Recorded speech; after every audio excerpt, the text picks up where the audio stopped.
Kharif season మొదలైంది. రైతులకి ఇంకెలా మెరుగైన సేవలు అందిద్దాం, ఎలాంటి ఇబ్బందులు తలెత్తకుండా ఏం చేద్దాం అంటూ వ్యవసాయ శాఖపై సమీక్ష నిర్వహించిన సీఎం రేవంత్ అధికారులకి కీలక ఆదేశాలు జారీ చేశారు.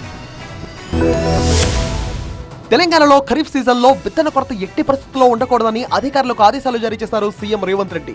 ముఖ్యంగా బోనస్ ఇచ్చే 7 ఎకరాల సన్నవడ్ల విత్తనాలను రైతు వేదికల్లో అందుబాటులో ఉంచాలని సీఎం స్పష్టం చేశారు. వాటిపై రైతులకు సబ్సిడీ కూడా ఇవ్వాలని సూచించారు. వ్యవసాయ శాఖపై సమీక్ష నిర్వహించిన రేవంత్ సంబంధిత మంత్రి అధికారులకు కీలక సూచనలు చేశారు. సన్నవడ్లు పండించే రైతుల డేటా సేకరించాలని అధికారులకు ఆదేశించారు సీఎం రేవంత్ రెడ్డి. వ్యవసాయ శాఖలో సాంకేతికతను మరింత పెంచుకోవాలి. అగ్రికల్చర్ వర్సిటీని నోడల్ ఏజెన్సీగా పెట్టుకోవాలి. వడ్ల కొనుగోళ్లలో అగ్రికల్చర్ వర్సిటీ సమన్వయం చేసుకోవాలి. అన్ని ఫర్టిలైజర్స్ కు యాప్ అందుబాటులోకి తీసుకురావాలి. యాప్ లో బుక్ చేసుకునే యూరియాను రైతు వేదికల్లో పంపిణీ చేయాలి. జిల్లా అదనపు కలెక్టర్ కు ఈ బాధ్యతను అప్పగించాలన్నారు సీఎం రేవంత్ రెడ్డి. యూరియా ఎరువుల కేటాయింపులపై తరచూ కేంద్రానికి లేఖలు రాయాలన్నారు. రామగుండంలో తయారయ్యే మొత్తం ఎరువులు రాష్ట్రానికే ఇవ్వాలని కేంద్రంపై ఒత్తిడి తేవాలన్నారు. ఈ సమీక్షకు సీఎంతో పాటు డిప్యూటీ సీఎం భట్టి విక్రమార్క, మంత్రులు తుమ్మల నాగేశ్వరరావు, శ్రీధర్ బాబు, ఎంపీ వేం నరేందర్ రెడ్డి, సిఎస్ రామకృష్ణరావు సహా అధికారులు హాజరయ్యారు.